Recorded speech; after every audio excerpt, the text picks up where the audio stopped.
ఎవరు కూడా నేను కూడా రానని చెప్పాము. దాదాపు ఎవరు కూడా మనం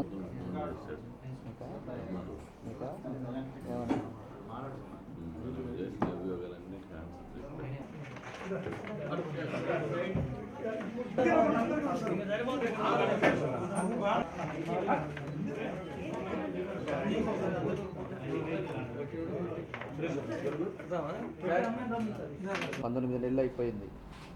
19 నెలల్లో ఈరోజు ఈ వైఎస్ఆర్ పార్టీ వచ్చిన తర్వాత ఏం చేశారు అనేది ఆలోచించుకుంటే రాష్ట్రంలో అన్ని సమస్యలే. ఈరోజు ఒకటి అమరావతి రైతులంతా కూడా రోడ్డు మీద పడేశారు. ఎప్పుడు ఇంట్లో నుంచి బయటికి రాని ఆడవాళ్ళు కానించి పిల్లలు కానించి అందరూ కూడా ఈరోజు ఇబ్బందుల్లో వాళ్ళు బాధపడుతూ ఉన్నారు. అదేవిధంగా మద్యం ఆయన సొంత బ్రాండ్లు పెట్టి దానికి ఇష్టం వచ్చినట్టు బయట రాష్ట్రాల్లో 100 రూపాయలు ఉండేది ఇక్కడ 350 రూపాయలు పెట్టేసి ఆయన నవరత్నాల్లో ఏమో ఆ రోజు మద్య నిషేధం చేస్తాం, ఆదుకుంటామని ఎన్నో ప్రామిసులు చేశాడు. దానికి విరుద్ధంగా ఈరోజు మద్యం రేట్లు పెంచేసి ఈరోజు ప్రజల రక్తాన్ని తాగుతూ ఉన్నారు. దాంట్లో విపరీతమైన అవినీతి చేస్తూ ఉన్నారు. ఈరోజు తెలుగుదేశం పార్టీ ఉండే టైంలో ఇసుక ఫ్రీ చేశారు. ఎందుకంటే చాలా ఇబ్బందులు పడుతున్నారు కార్మికులు, వీళ్ళంతా కూడా బాగుండాలనే ఉద్దేశంతో దాన్ని ఇసుక ఎక్కడెక్కడ దొరుకుతుందో దాన్ని అంతా కూడా ఫ్రీ చేసి ఎవరి కావాలని కట్టుకునే వాళ్ళు తీసుకోండి అని చెప్పేసి పెడితే ఇతను వచ్చిన తర్వాత దాన్ని 4 గంటలు రేట్లు చేశాడు. దాన్ని ఒక పెద్ద ఇసుక మాఫియా చేశాడు. వాళ్ళ ఎమ్మెల్యేలు వాళ్ళ మంత్రులు వీళ్ళు దోచుకొని ఇసుక మీద దోచుకోవడం జరుగుతూ ఉంది. అదేవిధంగా ఎస్సీల మీద దాడులు చేస్తూ ఉన్నారు. ఈ రకంగా అనేక కార్యక్రమాల్లో ఈరోజు ఈ ప్రభుత్వం అన్ని విధాలు కూడా విఫలమైపోయింది.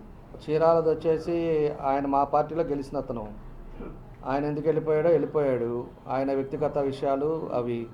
అక్కడ ఉండేది అతనేమో ఆ మంచి మొన్నటిదాకా అధికారంలో ఉన్నప్పుడు మా దగ్గర చలాయించి లాస్ట్లో వచ్చి కుల రాజకీయాలని మాట్లాడే వ్యక్తి అతనే. ఫస్ట్ స్టేట్లో మాట్లాడిందే అతనే. అంతకుముందేమో మన పార్టీ బాగుందని చెప్పి అతనే వచ్చి మన పార్టీలో చేరాడు. ఇప్పుడు కులాలు అనేది మాకైతే నిజంగా ఎలక్షన్ కమిషన్ ఏ కులమో కూడా మాకైతే నిజంగా తెలియదు. ఈరోజు ఇంతమంది ఉన్నా కూడా ఎప్పుడు కూడా కుల రాజకీయాలు లేకుండా ఉండే తెలుగుదేశం పార్టీ. అలాంటిది ఇతను ఏదంటే అది మాట్లాడటం, ప్రెస్లో వల్ల వాడు కమ్మోడు వీడు కమ్మోడు అని బూతులు తిట్టడం ఆయనకే చెల్లుతుంది. అది ఆ సంస్కారానికే వదిలేస్తున్నాము. మనుషులు అయిన తర్వాత ఏం మాట్లాడతామా, లేకపోతే మాట్లాడేటప్పుడు ఎదుటి మనుషులు మనం ప్రజలంతా చూస్తుంటారే, మనం ఒకసారి ఎమ్మెల్యేగా చేసామే, ఎవరు ఏమని అనుకుంటారు అనేది కూడా కొంత కామన్ సెన్స్ ఉంటుంది. అలాంటివన్నీ కూడా లేకుండా ఎవరిని పడితే కులాలను పెట్టుకొని అడ్డం పెట్టుకొని తిట్టడాలు, లేకపోతే బూతులు మాట్లాడటాలు, ఇవన్నీ అది కూడా మంచి అది కాదు. మత్స్యకారులు వాళ్ళది కూడా మత్స్యకారులు అక్కడ ఉండే వాళ్ళకి రివర్స్ అయిపోయారు. అది గలబా జరుగుతూ ఉంది. అది మన పార్టీకి సంబంధించింది కాదు. నేను మా వాళ్ళతో ఎప్పటికప్పుడు మాట్లాడుకుంటా ఉన్నాం. అందులో పార్లమెంట్లో కూడా ఇప్పుడు డివైడ్ అయిన తర్వాత సాంబశివరావు కూడా దాని మీద ఆయన మాట్లాడుతూ ఉన్నాడు, చూసుకుంటా ఉన్నాడు. దాని గురించి మా పార్టీలో కూడా దాన్ని ఎట్లా స్ట్రెంథన్ చేసుకోవాలో, ఏం చేస్తే బాగుంటుంది అనేది కూడా మా పని మేము చేస్తాం. కొండకి ఆ కొండని సదరం చేయడానికి 40 కోట్లు 35 నుంచి 40 కోట్ల వరకు దానికి పెట్టారు. దాన్ని మొత్తం తిన్నారు. దానిపైన బ్లేడ్లు పెట్టి 4 బ్లేడ్లు పెట్టి తీసి తర్వాత పట్టాలు ఇవ్వాలని చెప్పి పట్టాల్లో కూడా మాల్ ప్రాక్టీస్ చేయాలని చూశారు. సరే లోకల్గా ఉండేవాళ్ళు వాళ్ళు చూస్తూ ఉన్నారు కాబట్టి వాళ్ళు కోర్టుకు పోయారు. కోర్టు కూడా అన్ని పరిశీలించిన తర్వాత స్టే ఇచ్చింది. తర్వాత జింపెక్స్ వాడి చేత వాడిని బెదిరించి నువ్వు మద్రాసు నుంచి అడుగు పెట్టలేవు అని చెప్పేసి సీఎం పేషి నుంచే అతనికి ఫోన్లు వచ్చి లాస్ట్కి అతను నాకు అసలు ఆ క్వారీ నాకు ఫీజిబిలిటీ కాదు, నేను పెట్టిన డబ్బులు నాకు ఏంటి అనే పరిస్థితి తీసుకొచ్చి అతను విత్డ్రా అయిపోయాడు.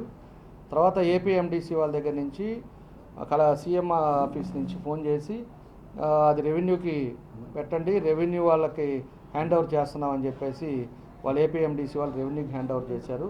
ఆ రెవెన్యూకి హ్యాండ్ ఓవర్ చేసిన తర్వాత వీళ్ళు ఏదో పట్టాలు ఇచ్చేస్తామని చెప్పేసి వీళ్ళు మాట్లాడుతూ ఉన్నారు. కానీ సెంట్రల్లో కూడా డీనోటిఫై అవ్వాలి. సెంట్రల్లో కూడా ఆ రోజు సెంట్రల్ కమిటీ వచ్చిన తర్వాతే అక్కడ ఉంది అనేది ఐడెంటిఫై చేసింది, ఆ లిస్టులో పెట్టారు. కాబట్టి సెంట్రల్లో కూడా డీనోటిఫై కావాలంటే వీళ్ళు 23 మంది ఎంపీలు ఉన్నారు కాబట్టి వాళ్ళు అది కూడా ఏం చేస్తారనేది ముందు రోజు చూడాలి. ఇప్పుడు ఎలక్షన్స్ వచ్చినా మేము రెడీగా ఉన్నాం, మా వాళ్ళందరం కూడా రెడీగా ఉన్నాం. మేము ఎవరి దగ్గరికి ఎవరిని కామెంట్ చేయటమో లేకపోతే కావాలని చెప్పి వేగ్గా మాట్లాడటమో మాకు అలవాట్లేదు. మేము చేసిన పనులు కష్టపడి 5 సంవత్సరాల్లో మేము చేసిన పనులు మేము చెప్తున్నాం. లేకపోతే మంత్రిని ఏదైనా అంటానుకో, లేకపోతే ఆ లోకల్ లీడర్స్ని ఏదైనా అంటానుకో మాకు అంత అవసరం లేదు. మాకు వాళ్ళ గురించి మాట్లాడాల్సినంత అవసరం కూడా లేదు. మేము కష్టపడి మేము పనిచేసాం, రియాలిటీ చూపించాం. దాన్ని ఇంకా కూడా ఏమేమి ఉన్నాయో మ్యాక్సిమం చేయాల్సిన పనులు అవన్నీ కూడా కంప్లీట్ చేసి ప్రజల్ని ఉపయోగపడండి. ఎలా అవకాశం ఉంది, ఒక మంత్రి హోదాలో ఉన్నావు కాబట్టి మేము మీకు తెలుగుదేశం పార్టీ తరఫున మేము చెప్తా ఉన్నాం. ప్రజలు ఇప్పుడు అందరం కూడా మేము కూడా ఎన్నికలు లోకల్ బాడీ ఎన్నికలు ఎప్పుడు జరిగినా కూడా మేము రెడీగా ఉన్నాం. తప్పకుండా ప్రజలు ఆల్రెడీ మొన్నంటే సంవత్సరం ముందు అయ్యేది, ఇప్పుడు ఒక సంవత్సరం అయిపోయింది కాబట్టి 2 సంవత్సరాల్లో ఏం చేశారు ఏందనేది కూడా వాళ్ళు కూడా ఉత్సాహం చూస్తారు ప్రజలు. దాన్ని బట్టి ప్రజలు తీర్పు ఎలా ఉంటుంది అనేది అప్పుడు చూస్తాం.